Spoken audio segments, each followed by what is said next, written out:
The national anthem.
Thank you. Be seated, please. Good afternoon, ladies and gentlemen. You are welcome to another inaugural lecture in our inaugural lecture series. Today's inaugural lecture series is number 0224 with the topic, the person, the environment and behavior, charting a pathway towards a productive academic engagement, to be delivered by Professor ADENIYIWednesday. Professor ADENIYIWednesday is of the Department of Educational Psychology and Counseling at Ahmadu Bello University, Zaria. Quickly, before we delve into the program proper, let me quickly introduce members of the high table. This occasion, this lecture is chaired by the Vice Chancellor, ably represented by the DVC academic, Professor Raymond Bako. In our midst, we also have the University Librarian, Dr. Abdulhamid El Gambo. We also have Professor Ahmadu Bayero, the Dean Faculty of Education. We have the HOD, Department of Educational Psychology, Professor Bello. We have deans, directors, professors, and special dignitaries here present today. You are all welcome to this August occasion. Ladies and gentlemen, Chairman, sir, we quickly move into the program as I invite the Chairman of the University Organized Lecture Committee to give his opening remark.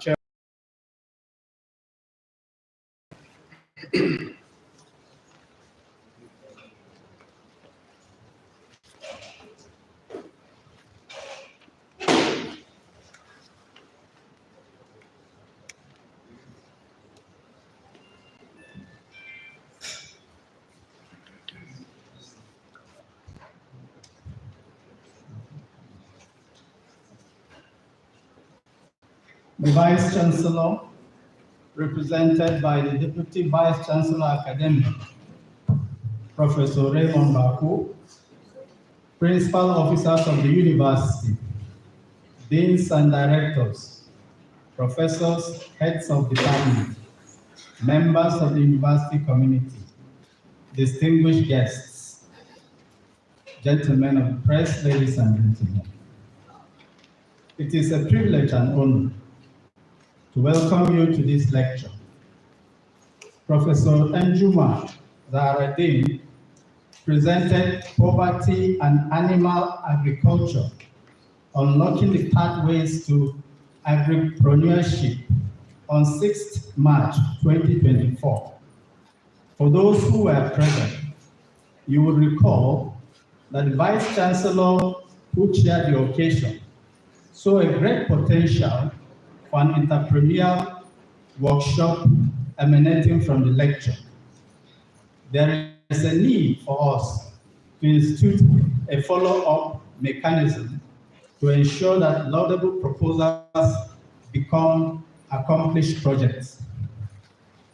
I promised to explain before today's lecture was presented why we are having an inaugural lecture from a retired professor. She applied to present this lecture before she retired. The processing of the application was interrupted by major events like the convocation in January and the change of membership of the organized lectures committee. The convenient action would have been to set it aside, but two reasons made it impossible to do that. The first has to do with maintaining fond memories. The second reason is not unconnected to the prospect that the university will lose the gamut of intellectual sagacity of the erudite professor. The entire lecture, the person, the environment, and behavior, charting a pathway towards productive academic engagement by Professor Elizabeth Adeniyi, may be downloaded for free from the university website abu.edu.ng. And if you have the program, you see a QR code. You could also use that to access the lecture. The Vice Chancellor, sir, distinguished guests, ladies and gentlemen, enjoy the lecture. Thank you. Thank you very much, Mr. Chairman. The next is a honor to invite the chairman on this occasion, the Vice Chancellor, ably represented by the DVC Academic, Professor Raymond Bako, to give his welcome address. Prof, sir.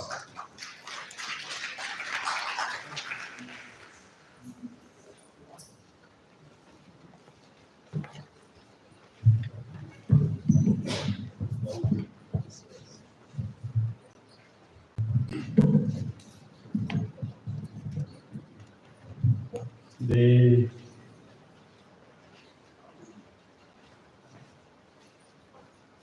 University Librarian,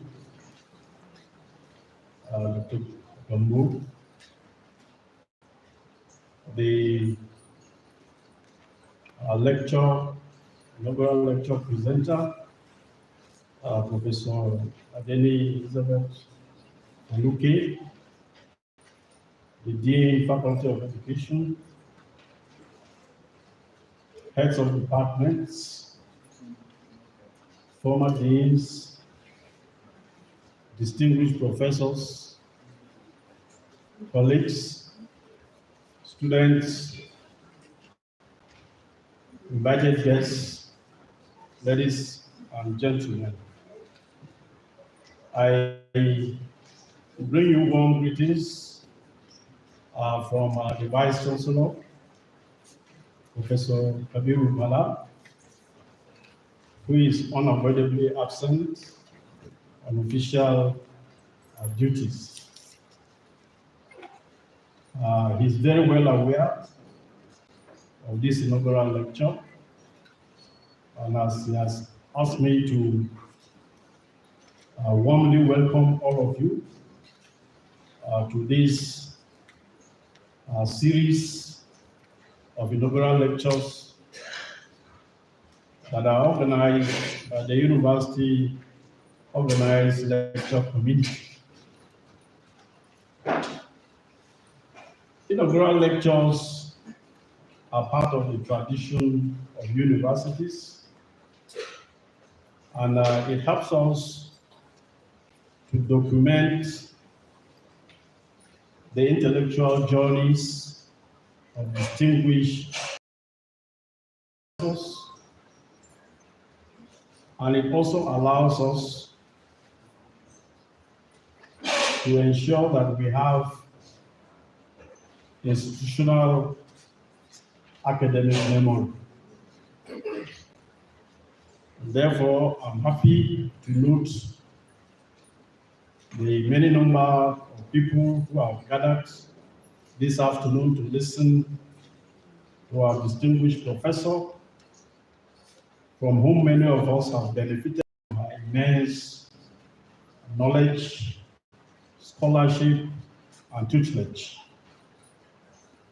And so as we sit back and listen to her, I hope she will provoke in us thoughts and questions about our persons, about our environment, and our behavior, and whether all of this combined help to chart paths towards productive engagement. And so, on behalf of the Vice Chancellor, once again, I welcome you, and I hope that you are going to enjoy and benefit from this inaugural lecture. You are welcome. Thank you very much.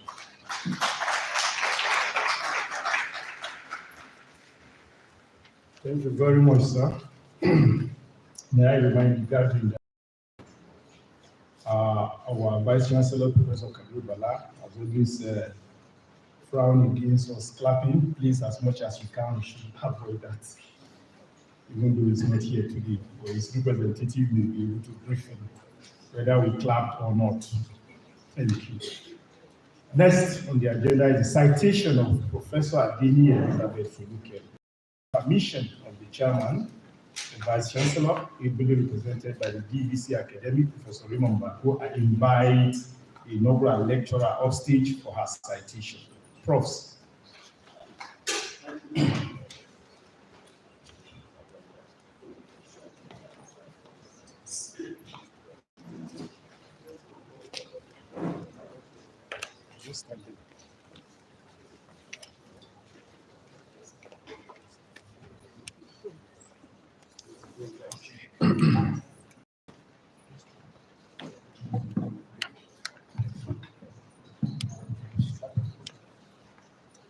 Citation of Professor ADENIYIwednesday Foluke.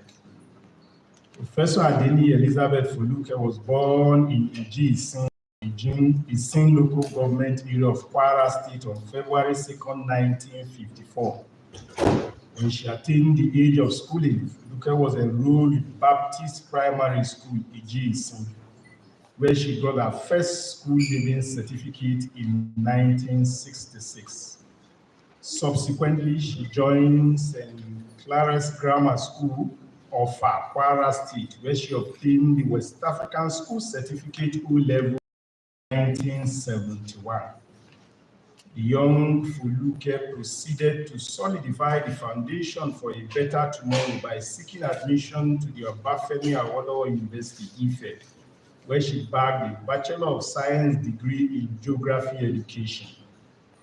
This set the stage for momentous career in teaching and mentoring as Foluke traveled to the shores of this country to pursue her dream and later got awarded M.Ed in psychology from the University of Birmingham, United Kingdom in 1984. To further deepen her knowledge and expertise in her chosen field of study, Fuluke, as she was fondly called, registered for a doctorate in education psychology at our own Ahmadu Bello University, the greatest university south of the Sahara, and was awarded a Doctor of Education Philosophy in 1997.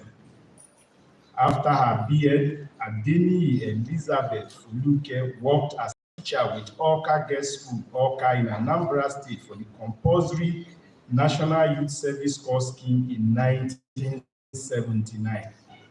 After the NYSC, the young ADENIYIWednesday Fuluke immediately joined the services of Ahmadu Bello University, Zaria, the greatest university out of the Sahara, as a graduate assistant. She rose through the ranks due to her unflinching commitment to teaching and research and became a professor of educational psychology in 2008.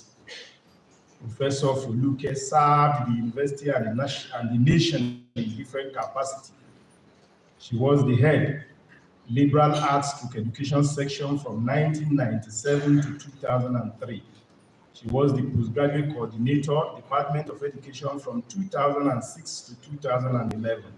She was also the postgraduate coordinator between 2011 and 2012.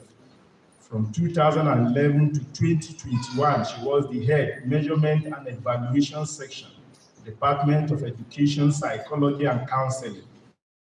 She was a member, Faculty Quality Assurance Committee between 2018 and 2020. She was the Assistant Dean, Faculty of Education from 2012 to 2016. She also served the university in different committees. Amongst them are Teaching Practice Committee from 1994 to 1996. She was a member, Long Vacation Training Management Committee from 1997 to 2003.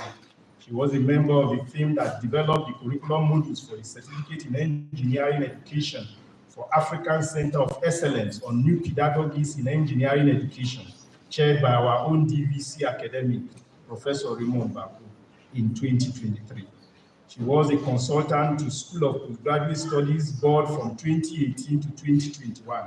She was a member of the Faculty of Education Committee on Assessment of Post-Credit System in 2023.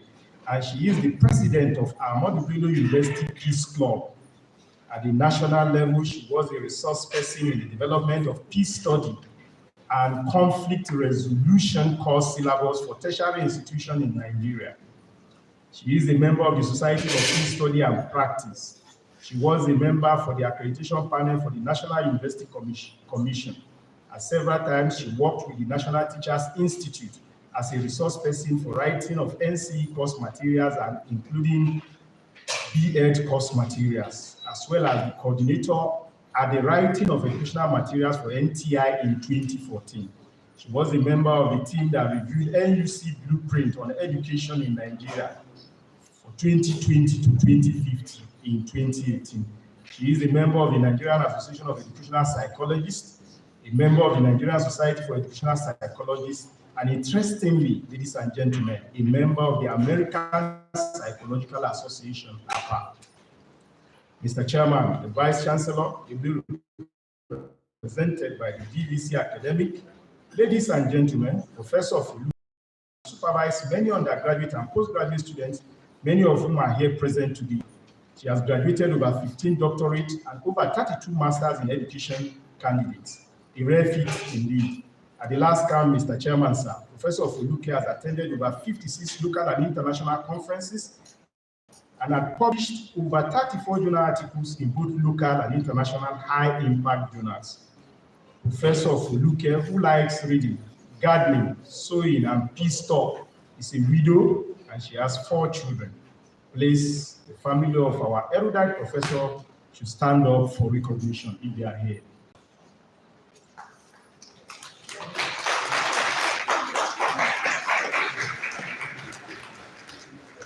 Mr. Chairman, the Vice Chancellor, sir, principal officers here present, Cassidy, Here present, deans, directors, professors, members of the university community, members of the press, ladies and gentlemen, please join me to welcome our inaugural lecturer, Professor ADENIYIWednesday. Thank you for your time.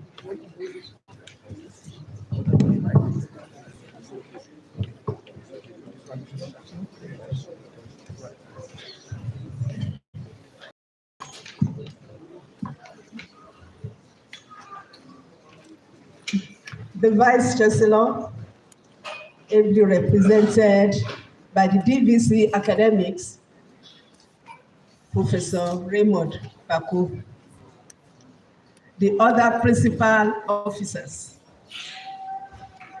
deans and directors, professors, head of departments, colleagues in teaching, our students, members of the press, ladies and gentlemen, you are all welcome to this inaugural lecture today.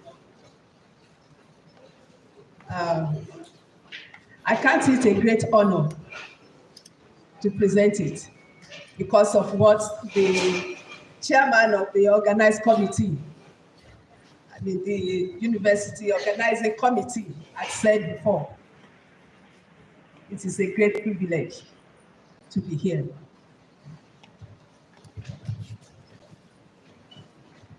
You will agree with me that life presents us with alternatives. The alternatives out of which we must make a choice. And whatever the choice we make will influence the decisions that follow, the action that follow, the message that follows, our emotion and our thoughts. Whatever the choice will influence all this. If the decision leads to positive consequences, we live by it. If the consequences are negative, we also live by it. Except there is somebody, somewhere, who understands the situation and is able to intervene to get us out of the mess and the consequences of our wrong decisions. Today, the topic of my work is the person, the environment, and behavior. And I'm speaking from the point of view of psychology. Psychology studies behavior. And after the general introduction on psychology, on education and educational psychology, I will move on to the main theme, which has to do with behavior. The behavior. Particularly, we are looking at behavior problem or problem behavior. I'll give the difference as time goes on. From then, we will look at those factors responsible for our behavior. There are certain situations, there are certain circumstances that influence our decision. From then, I'll be more specific on the school situation. See, I am a teacher, educational psychologist, so I will not talk on the areas that I don't know much about. So I will zero it down to education. And from there, we look at the issue concerning education, the problems in schools, how they arise, and what we can do about them. And that will take me to the second part of it, charting a way forward. So I'm going to talk about it also, that when there is a problem, there is also something that can be done to bring solution. So that takes me to the issue of what we can do to prevent some of these problems that influence academic performance negatively. What we can do, how to prevent them, what we can do to manage some of the situations. And when the condition, what can be done in the way of intervention. And I'm going to talk about some of the things we have done. Because over the years, we have been talking about these are the things responsible for failures in school. There are situations that contribute to it, and there are things that we can do. So I went on further to look at what we can do. And the last part of the presentation is the addendum. The addendum centers on depression. It is a common thing. It is becoming very common, particularly with the situation we find ourselves in the country. So I'll talk a little bit about it, and at the end, I will give all of us the opportunity to assess ourselves. And we will conclude on that note. So ladies and gentlemen, this is a summary of what I have for you today. And I go into the details. And hopefully, well, I'm not too sure whether our system is really working. We have been on it since 11 o'clock yesterday. So I don't know. But I can continue with what I have. I have done the general introduction.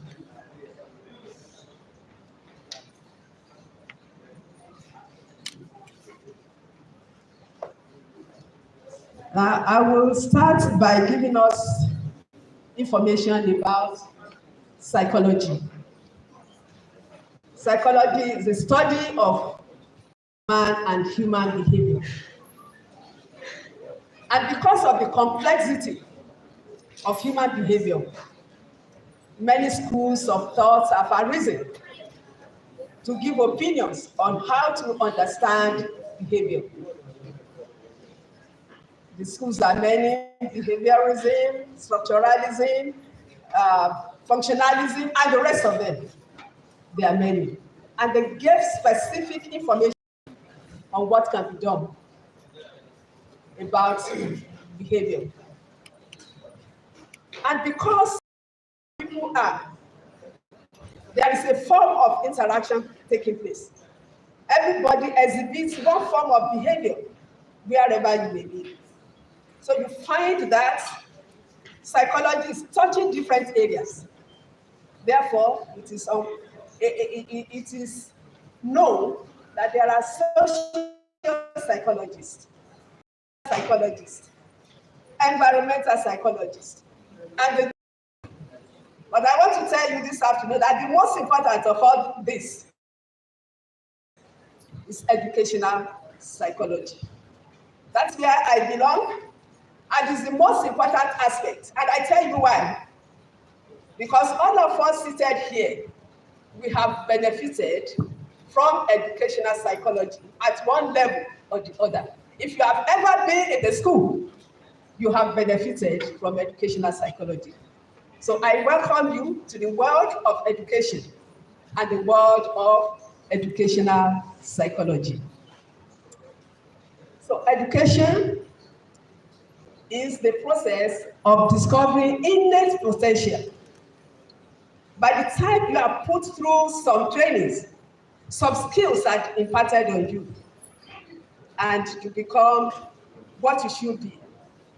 You become somebody valuable to yourself and somebody of value to the society. That is what education does.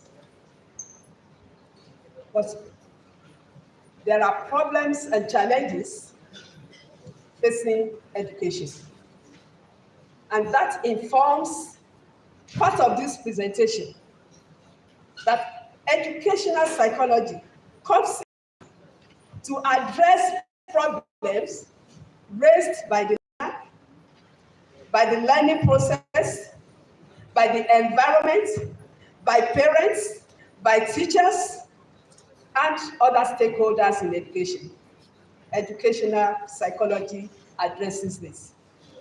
But today, we are zeroing it down to the issue of behavior problems in schools. The result is always that the learner will not be able to get to the point where it should be. Problems arise. So the focus of the main theme is the problem behavior among learners, factors contributing to problem behavior, the assessment of problem behavior among learners, preventing, managing, and modifying problem behavior. Now, there are two terms I've been using interchangeably: problem behavior and behavior. By the way the society looks at it, by legal means, that behavior is a problem. That is problem behavior. I mean, that is, yes, that's problem behavior.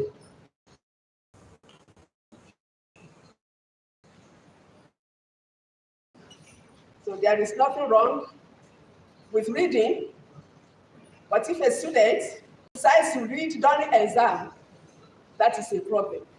I mean, in the exam room, it's a problem. So the two terms that are the causes of behavior problems. Causes are many, from different fields.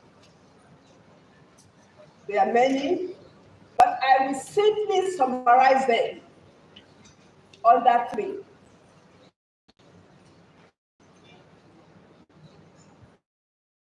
There are biological theories, supernatural theories. Yes, supernatural theories. I know many of us understand it. When something goes wrong, when somebody is behaving wrongly, in our own society, we say it is one demon, it is one witch somewhere, it is something. So the supernatural theory says this. But I put that behind us. We have the individual factors that contribute to problem behavior. The way an individual assesses himself, the way he sees himself, will influence the way he behaves. So my self-conception about myself will influence what I do and the way I behave. But apart from this, we have the biological theories. The component, the composition of the body will be a reason why some people misbehave. It could be biochemical imbalance in the body. Maybe something is wrong with the composition, the chemical composition of the body. And at the end, the person misbehaves. I will give one example. We talk so much of same-sex marriage, which is against nature. Even animals don't behave that way. But some people, that is what they like.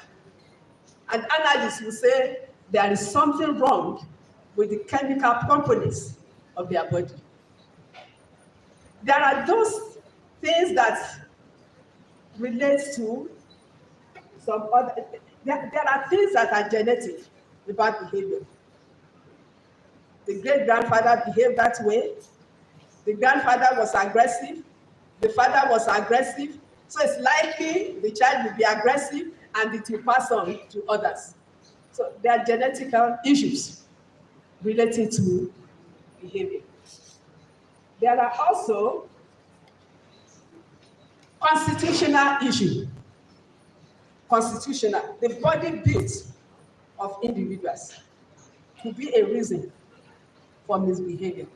Somebody that sees himself so big in the midst of small people, maybe we want to lord it over them, that others shouldn't talk. They are more aggressive. They practice bullying because of their size. So those things could be related to. And there are other things relating to the individual. I've talked about the biochemical issue. There is also the developmental aspect of it. A child will behave like a child. An adult should behave like an adult. But when an adult begins to behave like a child, then something is wrong. There are developmental issues. What we expect of a child is different from the behavior you will expect of an adult. You will expect of an old person. So these things are there. There are issues relating to aging, brain damage, and all those things. There are many. You will see them in the book. Then there are psychological factors that are responsible.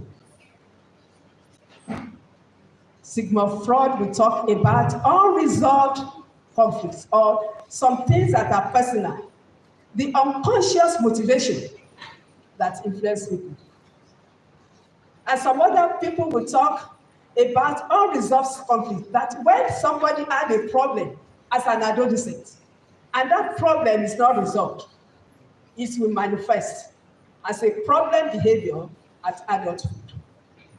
So we have different reasons, whether biological, whether psychological, that influence behavior. But the implication of this on learning is that it influences academic achievement negatively. Now, let me talk about the school now. We have problems relating to that of the school. The problems, the behavioral problems in the schools are many.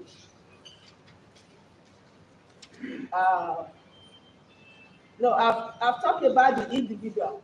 Let me talk about the environment as contributing to problem behavior. The environment in which we live. When the environment is not supportive of education, socially and physically, if it's not supportive, students will manifest problem behavior. For instance, many students in areas where terrorism and banditry operates, they have decided to abandon school. That is what's happening in the environment. And when the home environment is not supportive, all that the child sees every day is problem between father and mother. That will affect their behavior. So there are many other things related to the environment, whether the home environment, whether the school environment, whether the community. When things are not going well, it will influence the people, influence the learner. So I look at the causes, I isolated the individual, and I look at the environment. See, it's not clear up there. I look at the environment, and then the interaction between the environment and the individual. All this influence their behavior. So I will not stay there. I will not spend so much time on that. I move on to behavior in schools. Well, there are many, like defiance, noise making, transit, stealing, inattention or deficit, social aggression, sexual deviance, and others. And by the time you get to higher institution, there are other things. I shouldn't forget about bedwetting. There are still students in the secondary school that are still doing it. It's a behavior problem that needs some form of intervention. We have emotional disturbance at the higher level. We have drug use and abuse at the higher level. We have internet addiction as contributing to the problem we have in school today. The mass media is playing its own role. Well, I don't have the time to explain what I mean by each of these, but certainly they influence what is happening in the school. The state of unemployment is affecting attitude towards students this day. Apart from the family conditions, apart from what happens in the home, unsupportive parents, we also have some problems related to the school. If the teacher is using the wrong method, if the teacher is unapproachable, if the school environment is not inviting, it will lead to problem behavior. And then we have the social and physical problem that I've mentioned, the kidnapping, terrorism. They are all part of the problems within the school. High population growth is one. Unemployment, I have said that one. When those who went to school are not employed, this does not allow others to concentrate on what is happening in the school. So some will begin to run away from school. School disaffection will take place because they could not see any good thing coming from staying in the school. Then the result, as I have said, makes academic work less effective. Now, what do we do? Now, I'm talking about the pathway now. We have talked so much about the problems, about the causes, the factors responsible. Is there nothing that can be done? And the pathway, the first thing is to understand the situation. The pathway centers on understanding the situation and doing something about it. Whether to prevent it, whether to manage it, whether to modify the situation or the behavior, something can still be done. So I will start with assessment. Before you can do anything about behavior, there is a need to assess. You must understand the situation before you do anything. So assessment is an important aspect. And when you are assessing, there are predisposing factors. All those related to the environment, the biology issues, the chemical, the composition of the body, all those things. They are predisposing factors. We need to understand this. And then there are precipitating factors. Precipitating factors. These are the immediate stressors that influence the individual. The predisposing factors are there, but the precipitating factors. So it could be a traumatic experience. It could be something related to failure, dissatisfaction with living. So something will trigger it. These are the predisposing factors. Well, then we have the sustaining factors, which relates to the consequence of that problem behavior. If there are some people that are, if there is benefit in misbehavior, the individual is likely to continue to exhibit it. For example, if a student is known to be bullied, and there are some friends always hailing him for bullying other people, he will think that is the way of life. That is a sustaining factor. There is a reward in bullying. So we need to understand all these conditions. The predisposing factors, the precipitating factors, and the sustaining factors. All these contribute to behavior that is manifested. And of course, there is the issue of comorbidity. See, comorbidity. All we can see are the overt behavior. But there are some things underneath the covert behavior. We need to understand this also. Why is this person bullying? Some behavior we condemn. It is just the overt part of it. But right inside there is a vacuum. There is something they want to feel.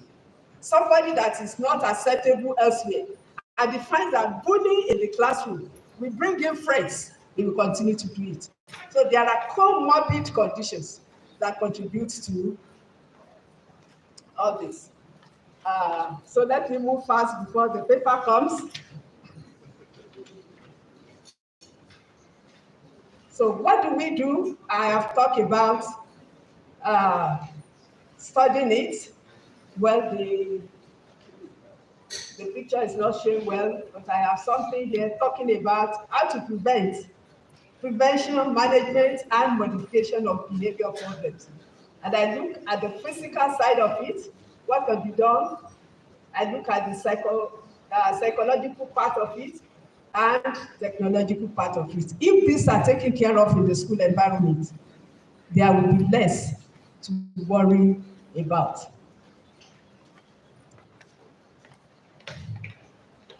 What do we do to prevent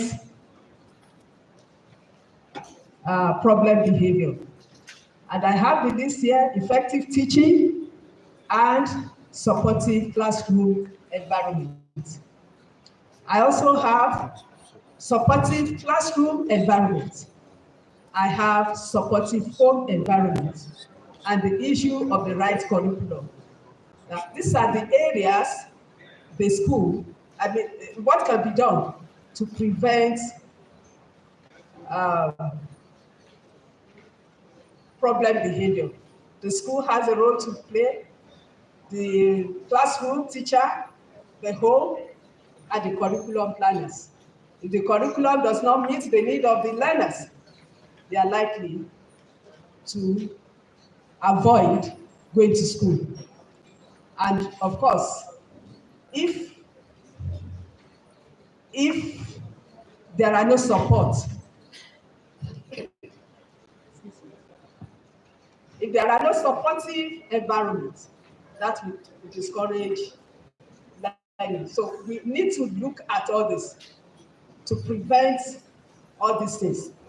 Then there are routine behavior that can be managed before they get out of hand. The routine behavior. Maybe the body language, the eye contact, moving close to the students, taking the offensive material. This can be done to prevent some bad behavior. If this do not work, then we need to move further to look at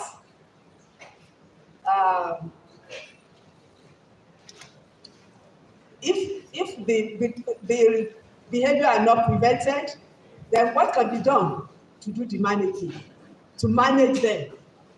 So some behavior can be managed within the home, within the classroom.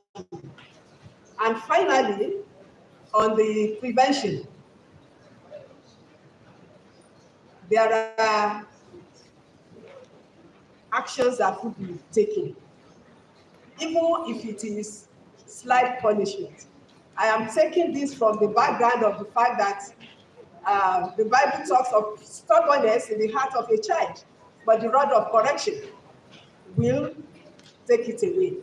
So if we do this, the discipline, reasonable discipline, I'm talking about the rod of correction, not the rod of wickedness, that a child will be beaten and because the child has committed an offense and he will be bleeding. That is a rod of wickedness. The type of correction that will pull the child's ear and tell him, don't do it again. Those are the things I have in mind concerning punishment. You see, I don't succumb to what is happening in some other parts of the world. There you cannot discipline a child. So it is possible for the child to take a gun and just kill his father, kill his classmate, because he has not been disciplined. So there are ways of discipline that will prevent unwanted behavior. Now we move on to the modification. And this is where our own research efforts come in. We have identified some problems and saw the need to modify the behavior. So what do we do in these cases? So in preparation for intervention, we try to identify the problem, we define the problem, we identify the dependent and the independent variable. We define the objective of the work, objective of the intervention. What do we want to achieve at the end of it? Then we decide on the method that we will use, the method we will use for the intervention. We prepare and establish the instrument, the scoring guide. All this has to be put in place before you go to the field. Then we pilot test our instrument to be sure that the instruments are reliable. We pilot test the instrument to be sure that we can rely on them. Then we seek permission. We want to carry out a study, an intervention. We go to the school or to the community or to the hospital to find out if they will. So we do this preliminary visitation. After then, we train. If you are dealing with many people or many schools, you will need assistants. So we train and prepare assistants that will help us in carrying out the study. And then we prepare the schedule of intervention. The schedule of intervention. How many times in a week? For how many weeks? If you are dealing with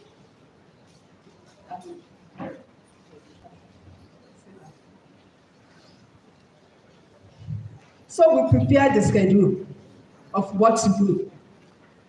And then we design the study. By the time you define the problem, you know what you are looking for, you know the type of people you are going to use, then it is possible then to design the study. And the design of the study, there are different methods that could take the form of correlational study, we have correlational study. But when it comes to intervention, we prefer experimental study. Experimental study, which could take a number of forms. Well, it's not clear there, but what we have on the board is one group pre-test, post-test work. We have the pre-test, you have the intervention, and you have the post-test. You compare the pre-test scores with the post-test. And if there is any difference between them, you know whether your method is effective or not. Pre-post-test intervention. Pre-post-test design.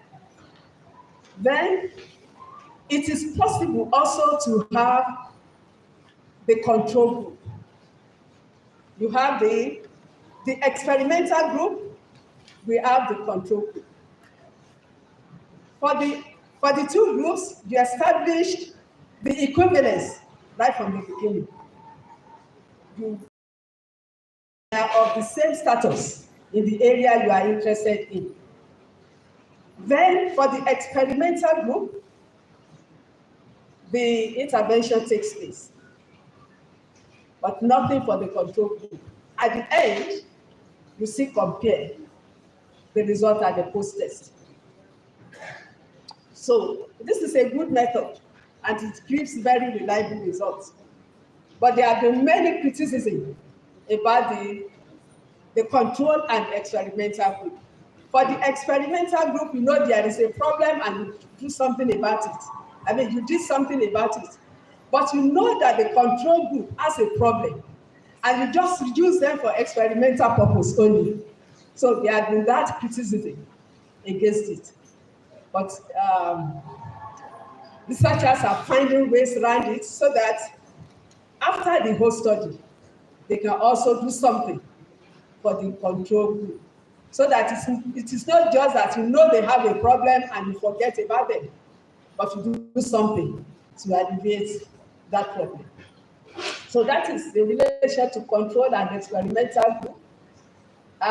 We also have a situation where you want to try two methods, the effectiveness of two methods on the same problem. So for group one, you have the control, you have the pretest, you have the pretest for the two groups. For the intervention, you use different methods. And at the end, you compare the post-test, and you are able to establish that a method is better or equivalent to the other one. So we have all these methods that have been used in our studies. There are other things we take into consideration while planning for intervention. One of these is we control extraneous variables. All those variables that could influence the conclusion of your work, you control them. For example, you try and establish the criteria that will be used for all the participants. It's the same thing you are going to use. Then you make participation voluntary. It's part of the measure. You don't force somebody to come into experimental work, but you make it voluntary. It's those who are willing that will take part in the study. I have talked about training assistants. So this is very necessary. Then, when you are talking about control, experimental group, or you are talking of multiple groups, you will use different venues for them. Because if you don't use different venues, they can interact, and that will affect the result of the study. So we use different venues for them, and you prevent absenteeism. By promising some things, you make available the materials that are required, and those who will attend 100%, there are some incentives that will be given to them, so that those who start the work, they will complete it, and you can be sure of what the result will be. You also control mortality, just like the case of absenteeism. And at the end, you use appropriate statistical tools. These are measures that should be taken to ensure that the results of the study is useful.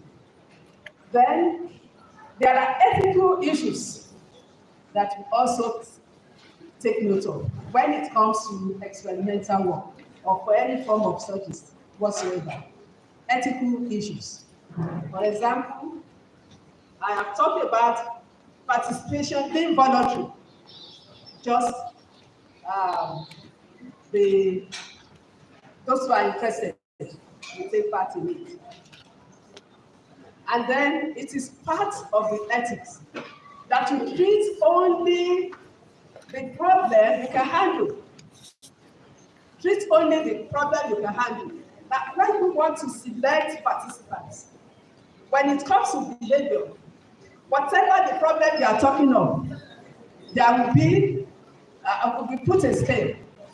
The minimum, the moderate, and the very high. The minimum, when everybody, like they say, we exhibit some problem. For example, they say that madness is in everybody. Today somebody steps on your stone, you will show another side of yourself.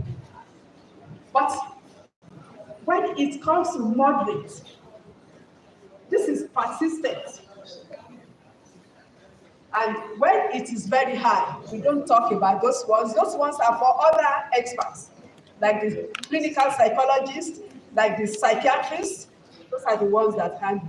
But the moderate cases are the ones that we talk about. So we treat only the problem that we can handle and refer the others to other experts. And of course, we avoid labeling. It is not after treatment, then you begin to say that one, she was this, she was that. No, we don't label people. We just treat everybody equally and they remain who they are without any labeling. Now, for our own study, we have been using the pre-test, the experimental or intervention, the post-test, and the post-test. We have the pre-test, we have the intervention, we have the post-test. And after some times, you go back to see what you have done. That is a post-test to ensure that what you have done it's not just for experimental purposes alone, but that the effect continues for a long time. And there are those that will follow up their subject for weeks, months, years after the initial intervention. This is to ensure that what has been done lasts and the result is sustained. After the study, we go through the analysis using the right. Usually we set the level of significance, that is at 0.05 level of significance for reaching conclusion about our work. And then we go on to look at the discussion of the work. We discuss it based on our findings, based on what is in literature, and based on what other people have done on the same topic. We have all this.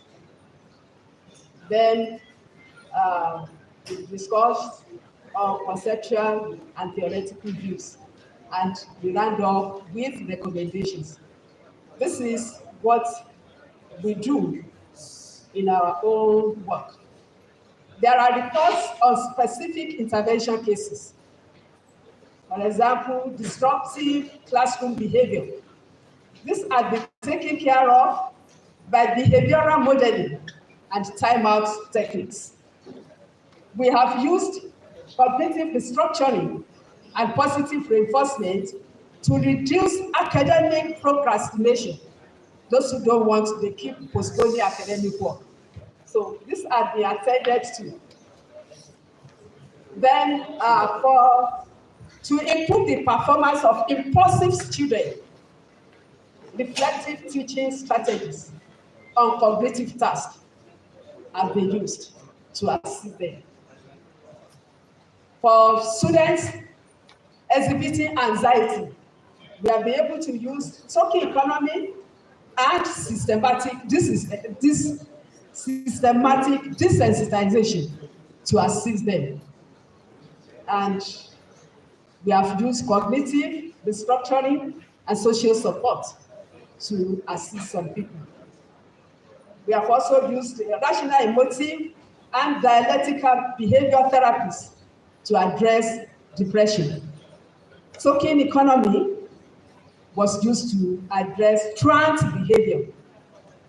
So we have tried many methods, and the result is always that something positive is coming out of the effort. And that is why we could say that there is no problem without solution. It only takes somebody to understand the problem and to use the right method to approach whatever the problem is. Now, I had the addendum, which is centering on depression. 3 or so of my students, we have worked on depression. And one can talk about it, that depression is really a problem, not just in the society, but right in the school. Among learners, many are facing depression. And you can understand it. Even now with the economic situation, with the hardship being faced in the country, it is reflecting on the way the students see themselves. And many are going through depression.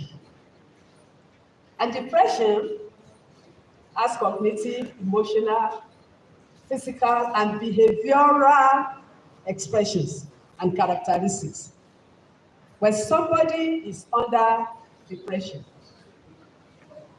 okay, depression is a mood disorder that causes persistent feeling of sadness and loss of interest.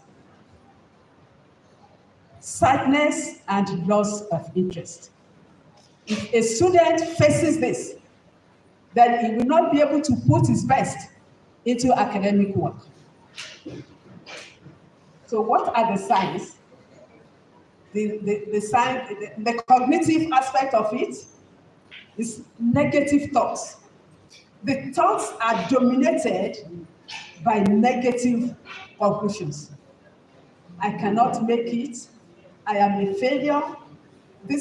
Negative thoughts about oneself. That is a sign of a depression. Emotional or feeling sad all the time. That is mood disorder. There is a physical side of it. When you observe somebody that had been jovial in the past, and all of a sudden, the attitude to life has changed. There was a case of Auntie Fatima in Taraba State. I heard the story. She was very, very jovial. She was relating very well with everybody until she witnessed the killing of somebody. By the time she witnessed that, it brought a change into her life altogether. She was no longer talking to people. She was withdrawn. It's as if she wasn't trusting anybody again. This is as a result of what took place. So when depression sets in, the person becomes moody, the person becomes, even the appearance, from the appearance, I talk about observation. We didn't go into the details. Excuse me. I talked about observation before. That by the time you see somebody, the person used to take care of himself, and all of a sudden, you find that he wasn't combing the hair at all. He wasn't care. He didn't care about the type of cloth he puts on again. You know there is something wrong from observation. So when somebody refuses to enjoy or no longer practices what he used to do, and the appearance says that there is a problem, that shows that depression has set in. So you can see it from the behavior. The person becomes inactive. So we need to look at all this. When we see these signs, it shows that something is wrong, and that person needs attention. When causes of depression, I have talked about them before. Effect of depression, it saps energy. Among students, it contributes to poor academic outcomes and failures. Depression impairs the individual's capacity to function in daily life. It leads to loss of zeal and zest for living. The person is not just happy anymore. That is a sign of depression. So what can we do? Assessment, the observation, rating scales, interview. Interview is very important when it comes to this, because somebody the person respects, if that person interviews a depressed individual, is likely to get the hidden fears that have led to depressive behavior. So interview, observation, and rating scales. There are rating scales like PECS, depression, inventory. So we have all this. Well, there are different ways of managing depression, the medical, the psychological approaches relating to what have been said before. Now, there are self-help. There are things we can do so that we don't go into depression. Exercise, something. When there is a problem, alcohol and drink and drug, they are not the answer. This only suspend the problem. They don't address the problem. So then stress reduction, try and interact with people, challenge negative thinking, set realistic goal. Many people run into depression because their goals are not realistic, and they feel they are failure, when right from the beginning they have set the goal that is too high. So let's take one step at a time.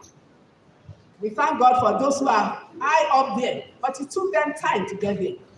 So we need to look at all this. Socialize with positive people, not those who will add more to the problem, not those who will confuse you all the more. Seek assistance from when things are not going well. The counselor, the psychologist, the psychotherapist, they will assist. Then it's possible to seek medical attention. But I will end up this self-help because we are religious, and the statistics shows that we are the second praying country in the world. Only one country, Afghanistan, is the only one ahead of Nigeria. So we pray. So I will end up that way to say that remember your creator. Remember somebody created you. Even when there are challenges will come. But remember, there is a God who is able to help you. And I will end up by talking about self-examination. And I want each of us to take this exercise. If you agree with what I've said, you give yourself, if what I'm reading out is true, give yourself 1. If not, give yourself 0. And at the end of it, look at the just score. The first one. Are you sad or in depressed mood for most of the day? Sad or in depressed mood most of the day? Is it 1 or 0? So write it down. There are things you used to enjoy, but at the present, you are not interested in them anymore. Give yourself 1 if it is true and 0 if it is not. Do you have difficulty sleeping? If it is correct, give yourself 1 or 0. Do you feel tired, exhausted, fatigued, and you entertain anxiety, worry, nervousness, and under tension? Are these true of you? If it is true, give yourself 1. If it is not, give yourself 0. Number 5, loss or increase in weight and appetite. Loss or increase in weight and appetite. Have you been losing weight? Have you been losing appetite? Yeah, please take note of it. 1 or 0. Now, negative self-concept. How do you see yourself? Negative self-concept. If you don't see yourself as somebody and you look down on yourself, then there is a problem. So give yourself 1 or 0. Difficulty in concentrating. You want to do something and then your mind wanders and travels so far away. Give yourself 1 or 0. And the last one, recurrent thoughts of death and suicide. 1 or 0. So you have the score with you. What is the total?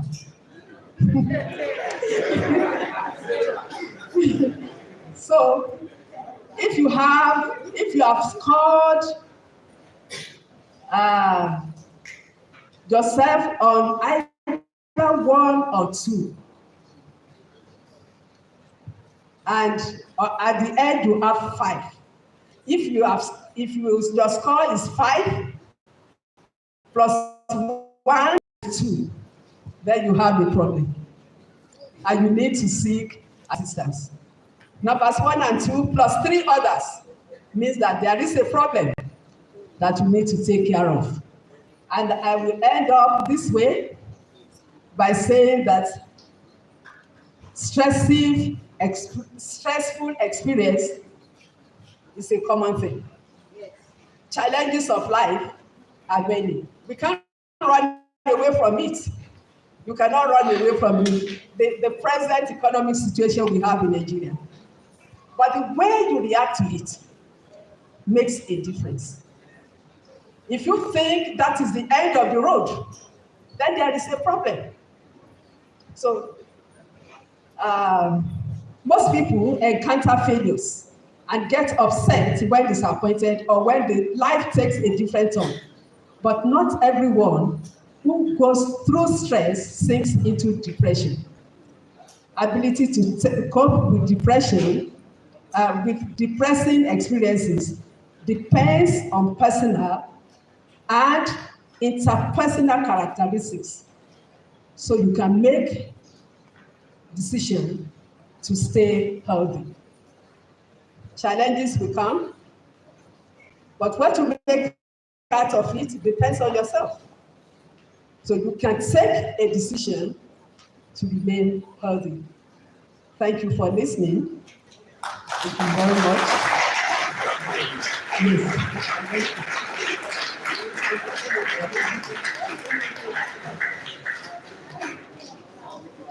I want to thank the Almighty God for making this possible. At a point, I had written it off, but it's part of the assistance from above for this to hold. I thank God that has taken me beyond my dream. I was telling some people the other day that I came to Zaria to be a secondary school teacher. And God, in His mercy, make it possible for me to become a lecturer and to even get to this point. So I thank God for this. I thank God for my parents. For my parents, you see, I was making a joke the other day that my city is so large, you cannot see it on the Nigeria map. That is where I'm coming from. A city that is so large and you cannot see the map of Nigeria. That is where I'm coming from. So to have gotten to this level, I started school at the time when women education was not promoted. And in fact, my parents were discouraged from sending girls to school. But I thank God for where God has brought me. I thank my parents. I thank my brother. He schooled here in the early 70s. He was in Lampodio Hall. I didn't know much about education, so he supported me. I am grateful. It's late now. I thank God for my husband. He supported me so much to get into the university system. It's late. He had died many years ago, but I thank God that the result of his work is still being enjoyed today. I appreciate God for all that had contributed to my life. My supervisors at the master's level, my supervisors at the PhD level. I remember Dr. James Doherty, that was my supervisor at the master's level. And he was the first person to notice that I could be a good lecturer. When I completed my master's, he persuaded me to stay back and pick up a job. He said there was no reason. I had a job at home. There is nothing inviting about staying in Britain. I remember him also. And I also thank my PhD supervisor, Dr. ADENIYIwednesday. I want to thank all my colleagues for what they have done to support me. You see, during defense, Bible, we talk so much, we exchange views, and all this have helped me to grow. I learned a lot. I want to thank my students. Is any of my students here? Thank you so much. You wouldn't know the way you have taught me, you have expanded my knowledge. When I give you work to do, and like I always say, it may be possible for me to read all books, but it's not possible for me to even read all the books. Assuming that I have read all the books, I have not gone to your place to know what you share in the class. You brought ideas from your local environment. You brought ideas to interpret things the way you understand it. And I appreciate all of you for helping me, for teaching me, for making me a better teacher. Thank you very much. I want to appreciate my dean and my HOD. They work very hard to ensure that this program holds. I am grateful to you. I appreciate the Vice Chancellor, Professor Bello, for even allowing me to do this. I also thank the committee, the university organized lecture committee members. I am very grateful for allowing me to present this. I have retired, and for me to come back to talk about this is a great thing. If I don't do it, if I didn't do it, if there is no opportunity to do it, it means all that I embedded here will just be there. Nothing more. I want to thank you for helping me. And I will not forget my children, though they are not here. But they played a significant role in my life. They supported me. I remember the time they would ask me questions. Mommy, this person, you are older than this person, and is already a professor. When are you going to be a professor? They didn't understand what I was going through in their care. But they gave me all the support that was required. They are very good children, and I'm proud of them. I remember them today. I say thank you to them. And I thank them for taking care of my grandchildren in their care also. And finally, I thank the possible. You see them there, even though the result is not visible, but they've been working since 11 o'clock yesterday. So I thank you all for what you have done. The people of the press, I appreciate you. And for all of you all of you here this afternoon, I am very grateful to you. It will be a depressing experience to come to this hall and meet nobody. I thank you all. My colleagues from education, thank you for being here. Other people, I thank all of you for being part of this. God bless you all. Thank you. I appreciate it.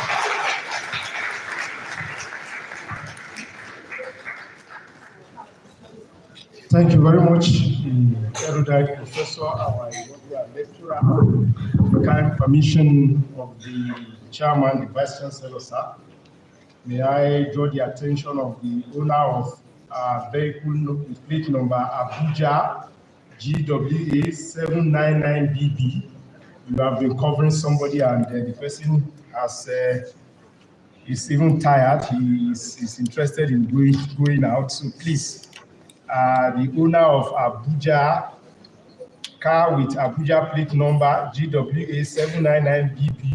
Your attention is needed outside, please. Once again, may I invite the Vice Chancellor, the chairman of this occasion, ably represented by the DVC academic Professor Raymond Bako, to give his closing remark. Prof, sir.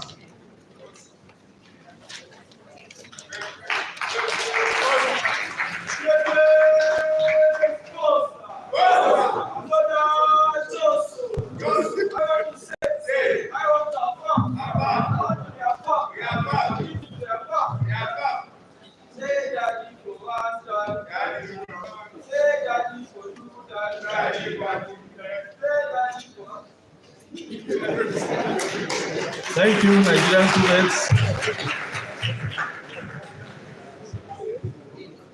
I want to believe that this has been a very refreshing learning experience for all of us. I will not attempt to summarize our lecture, but I would like to just draw a few lessons from therein. First, beginning from her gratitude to various people and appreciation. I think I share her appreciation of her parents. And I think that when she said that, it struck a chord with me. We may have issues with our parents. We may agree and disagree with them on a number of issues. But like she said, no matter what your parents are, the mere fact that they thought it good to send you to school, I think they have done everything for you. and you owe them a gratitude that should last forever. And I think I share that sentiment with her a great deal. And I believe that resonates with many of us. With the test she gave, one that I'm sure that all of us will get one is that we are unable to sleep these days. Am I right? Because of the excruciating heat and lack of light. But we thank God that from the lessons, from the analysis she has given, we have learned what is problem behavior and what is behavioral problem. All of them have something to do with our persons, have something to do with our environment, and the way we interact with other persons. She has taken us through a journey of discovery of the challenges that we face as individuals, as communities, and as a nation. She has also postulated solutions to how we can deal with some of these challenges. And as she concluded by looking at a very present challenge, which is depression, which affects students, staff, and many people within the education ecosystem, and how we can also deal with these challenges. I think one fundamental concern for educationists, and particularly educational psychologists, is that as educators, as teachers in the classroom, we must be able to understand the nature of our students as learners. And unless we understand them, we will not be able to design learning experiences that they can positively benefit from. And her lecture as a whole underpins this fundamental issue. And as we live here, as people who are interacting daily with students, we must rethink how we treat them, how we relate to them, and how we see them as human persons. We have a responsibility, like it is said, that we are standing in loco parentis to them. And therefore, we have a responsibility to ensure that their learning experiences when they come into this university and when they step out of this university are experiences that can look back and be excited about. And that is the only reason why we can cultivate them as alumni of the university. So, and on behalf of the Vice Chancellor, Professor Kabiru Bala, and the management of Ahmadu Bello University, to thank Professor Adeniyi for this wonderful presentation. We thank you for your intellectual depth. We thank you for your experience. We thank you for your exposition. We hope that we will have wished to keep you, because we know that although you are retired, you are not tired. And I would have loved to keep you so that we can continue to benefit from the wealth of experience that you have gathered over the years. But even as you step into the next phase of your life in retirement, we wish you a happy retirement life, in good health, in sound mind as a psychologist, and hopefully some prosperity and wealth to enjoy their retirement. So on behalf of everybody here, we want to wish you the very best in your life.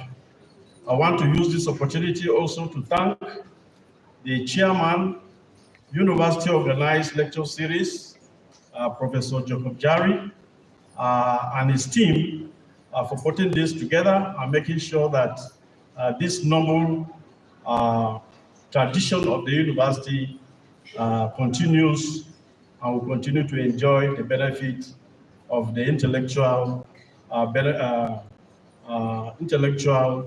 input of members of this great university. So I want to thank everyone for taking time in these very difficult times. For those of our colleagues who are fasting, I believe when she said you should check if your weight has reduced and you are losing weight, I know that some of our colleagues who have been fasting have lost weight. So don't worry, that does not apply. So I want to thank everyone for making time to come. Our students, we are very, very grateful for your coming. These are opportunities to learn from great scholars and avail yourself of the opportunity to always come for occasions like this. So finally, on behalf of the Vice Chancellor once again, who has said we should not clap, but as Africans, we are unable to respect that. I want to thank you all for coming. Have a wonderful evening ahead of you. Thank you.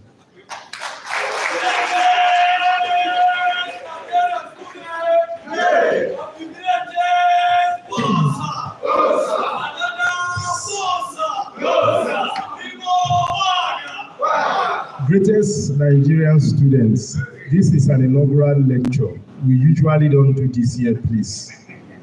Please, I beg you, next time, please. This is a serious business. We know that your accolades are serious, but for inaugural lectures, we don't expect this. The next is the presentation of the plaque to the inaugural lecturer by the chairman of the occasion, alongside the University Organized Lecture Committee chairman.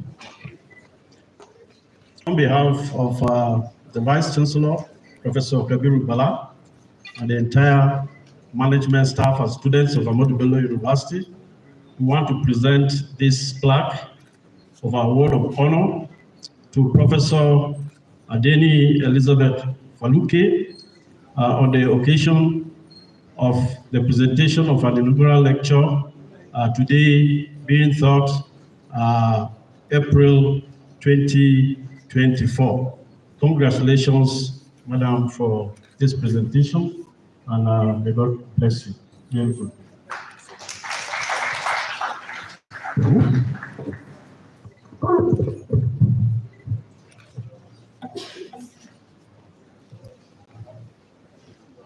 Thank you very much, sir.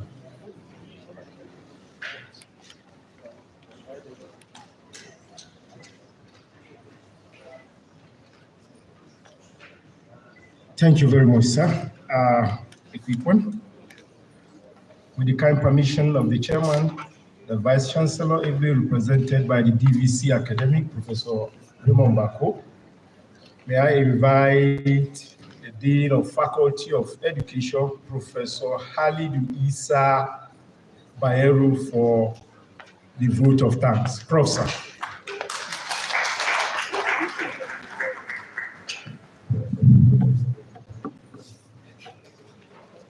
The Vice Chancellor, Professor Kabir Bala, ably represented by the Deputy Vice Chancellor Academics, Professor Raymond B. Bago, the inaugural lecture presenter, Professor Adeni Elizabeth Faluke, the chairman, University Organized Lecture Series, Professor Jacob Jari,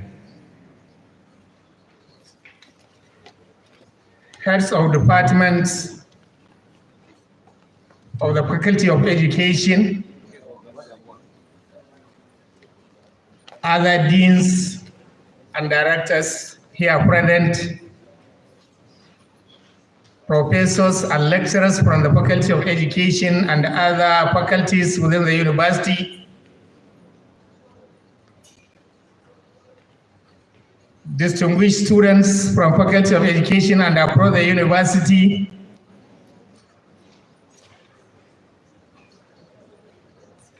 members of the press, other invited guests, good afternoon. It actually gives me a great pleasure to be here today, along with other distinguished intellectuals, for today's inaugural lecture titled The Person, the Environment and Behavior, charting a pathway towards productive academic engagement. Mr. Vice Chancellor, sir, Faculty of Education has narrowly missed it when Professor Adeni gave me a call that Dean, the issue of this inaugural lecture is no longer going to be practical for obvious reasons. In fact, Professor Ma, your rating scale actually worked on me that night because I couldn't sleep. Now, the reason being, I have been faced with many challenges, particularly along with colleagues, deans of other faculties and heads of department, when it comes to an issue that has to do with Faculty of Education. The person, the environment, and behavior is manifest in all other faculties and departments across the university. But charting a pathway towards productive academic engagement is what is more often than not within the purview of Faculty of Education. And I'm sincerely happy that Professor Adeni has made it categorically clear why Faculty of Education is different, particularly in shaping the behavior of students towards productive academic engagement. During the meeting of the university's Special Admission Committee, which gathered a lot of transfer cases, we were given invitation, and for obvious reasons, I couldn't make it. So when I told the former DVC Academy that I will not make it, say, Dean of Education, if you are not making it, it means we will not make it. I said, why? He said, because out of 104 candidates that are seeking transfer, 82 are coming to Faculty of Education. So they are asking us question, what are we doing that we are able to carry along those students who could not make it in other faculties? So I'm very sure by the time the Deputy Vice Chancellor Academy will present his inaugural lecture and tell you the psychological, or rather the philosophical aspect of why we accommodate students in spite of their individual differences in terms of learning styles and making life not necessarily uncomfortable, but at least charting the pathway towards productive academic environment, is because education faculty is an engine room of knowledge. I've been telling my colleagues that I go into practical farming, but more often than not, I go to faculty for agri, for consultancy and guidance. Whenever I fall sick, I run to teaching hospital or college of medical sciences. So there is no reason why, when it comes to issue of failure and inability to make up, why Faculty of Education should not lead. So in this note, Professor Adeni, also on behalf of the Faculty of Education, thank you most sincerely for presenting this lecture. I would also like to thank most sincerely the university management for allowing this lecture to take place in spite of the fact that inaugural lecture is more often than not meant for professors who are in service. And Professor Adeni, it must be a record that you have break the path by doing what has not been done by others. For record, I don't know if I may be right or wrong. Mr. Galmaka is here, who was the former secretary of the organized lecture series, whether any retired professor has. Professor Awan. Okay, so at least he's a second. So I would also like to thank most sincerely the organized lecture series committee, because just yesterday, myself and the Faculty of Education chairman, conference, seminars and workshop, along with the inaugural lecture presenter, we were with the committee, because there was an innovation as well, that our lecture was going to be assessed online. In fact, there was a breakthrough from the tradition of having a physical.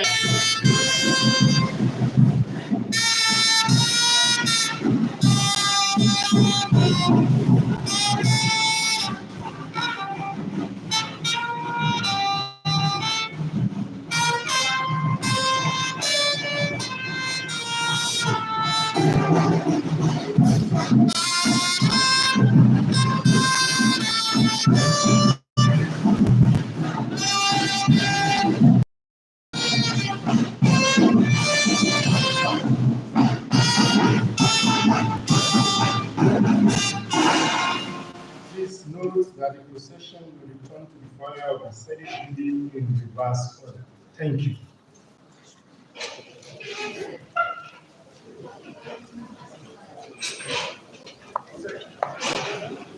Procession reverse to the choir of the Senate building in reverse order.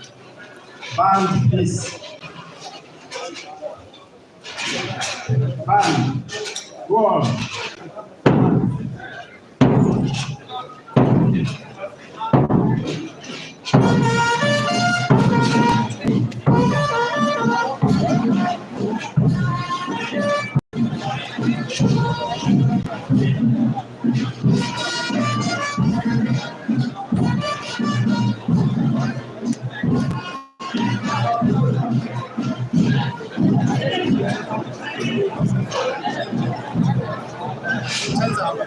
I